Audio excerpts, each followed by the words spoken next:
Hi, guys. So this is track number 3 for the annotated reading of Inside Out and Back Again, part 2. Okay, so we are on one engine. In the middle of the night, our ship stops. Mother hugs me, hearts drumming as one. So hearts drumming as one means that they're hugging so tightly that they can feel their hearts beating together. If the communists catch us fleeing, it's a million times worse than staying at home. Remember what communism is? Communism is when the government owns everything and is responsible for providing equality for all. So basically, the government controls everything in your life. They tell you what to do. So if the communists catch them leaving, it's going to be a million times worse than if they had stayed home because they're sneaking out of the country. So the government will probably see them as betraying their country. So that's why if they get caught leaving, it's going to be a million times worse than if they had just stayed home. After many shouts and much time, the ship moves forward with just one engine. Mother would not release me. The commander says Thailand is much farther on one engine. Okay, meaning that they can't go as fast because they only have the one engine, so it's going to take them longer to reach their destination. It was risky to take the river route. We escaped bombs, but missed the rescue ships. The commander decides the ration is now half a clump of rice, only at morning and night, and 1 cup of water all day. So because it's going to take them longer to get to where they have to go, the commander, I guess, has decided that they need to stretch what they have so that they can't get as much. Remember, rationing is when, we talked about this in social studies, rationing is when everybody gets a little bit, okay, so in order to make everything they have last. Okay, we talked about that during the World Wars, how America had to ration items. Sip, he says, and don't waste strength moving around because it's impossible to predict how much longer we will be floating. May 16th. The moon.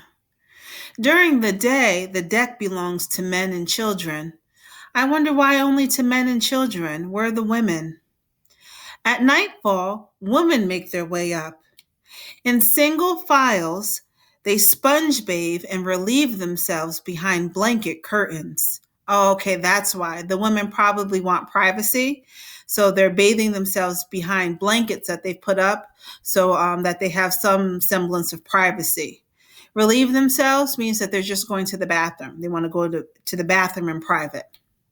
I always stand in line with Mother. Every night she points upward. At least the moon remains unchanged. So everything around them is changing. Everything is different. Remember, they're leaving their country and they're going to this new place. There's a war going on. They're being rationed with their food. There's so many things changing all around them that they're trying to find at least one thing that's the same. And they found that in the moon. The moon is always the moon. It's always in the sky. Okay, it remains unchanged. Your father could be looking at the same round moon. He may already understand we will wait for him across the world. I feel guilty, having not once thought of father. I can't wish for him to appear until I know where we'll be. May 18th. So basically, Ha hasn't had a chance to think about her father with everything that's going on, which is understandable. She can't be concerned about where her father is right now because she doesn't even know where she and her mom and her brothers are going to be, if they're going to make it. So, she feels a little guilty, but it's understandable. A kiss. The horn on our ship blows and blows, waking everyone from a week-long nap. A sure answer, honk honk, seems close enough and real enough to call everyone on deck. Okay, so there's ships blowing, horns are blowing and honking, and it's causing everybody to become curious and go on the top deck to see what's going on. Right now, they're probably sleeping below deck. A giant ship with an American flag moves closer. Men in white uniform wave and smile. Okay, so American ship, that's a good sign because remember, they're trying to get out of their country, out of this communist country now. And we know that in an American society, we have a democratic society. So there is no communism in America. So that's a good sign that they see an American ship. America will be probably willing to help them. Our commander wears his Navy jacket and hat, so white and so crisp. Now I realize why I like him so much. In uniform, he looks just like Father. He boards the other ship, salutes, and shakes hands with a man whose hair grows on his face, not on his head, in the color of flames. Okay, a lot of figurative language in this stanza right here. Okay, the man whose hair grows on his face. What is Ha talking about? Okay, that's a man who has a beard. Okay, that's the hair that grows on your face and not on his head, meaning that he has a beard and he probably has a bald head. And the beard is in the color of flames. What does color of flames mean? Okay, well, we know flames are like fire, and fire is red. So this guy, this gentleman who is saluting them and shaking hands with a man on their ship has red hair. Okay, bald guy with a red beard.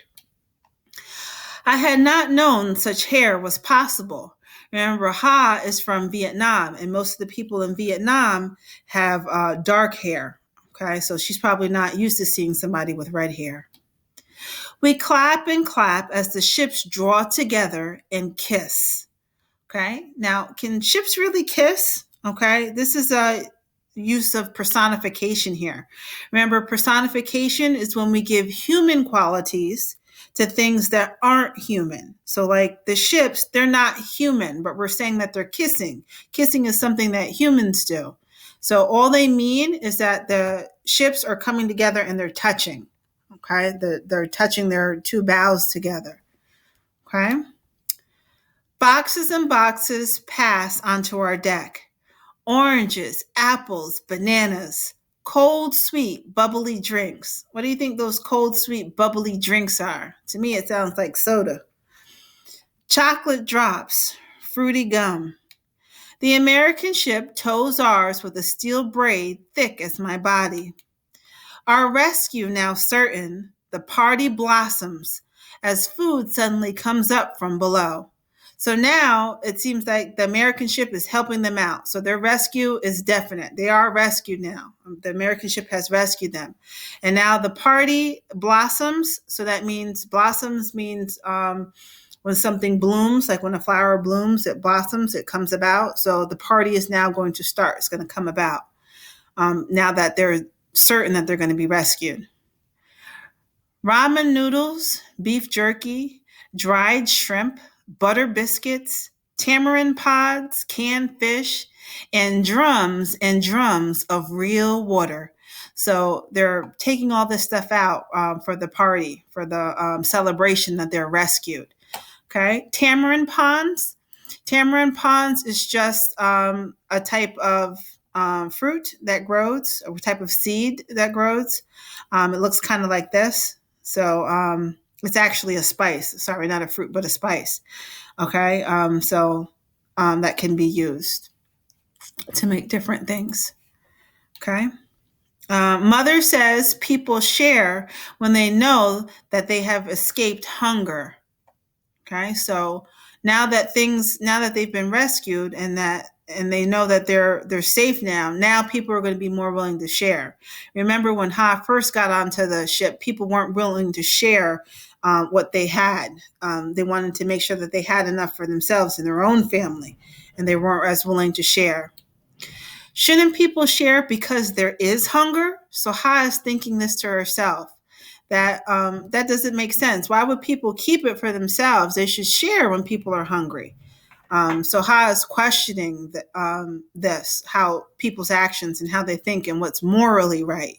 Really, we should share when people are hungry, not just when we've escaped hunger. That night, I stand behind blowing blankets and pour fresh water all over my skin. So now Ha is above deck, and it sounds like she's showering or bathing. How sweet water tastes even when mixed with soap. So as she's washing herself with this fresh water, remember before she was using the ocean water, the seawater, which had salt in it. And she probably didn't feel as fresh because that salt is going to leave a residue on your skin. So now that they've been rescued and they have drums and drums of this fresh water, she is relishing in the fact, she's loving the fact that she can now bathe with this fresh water. Okay. And that is May 24th.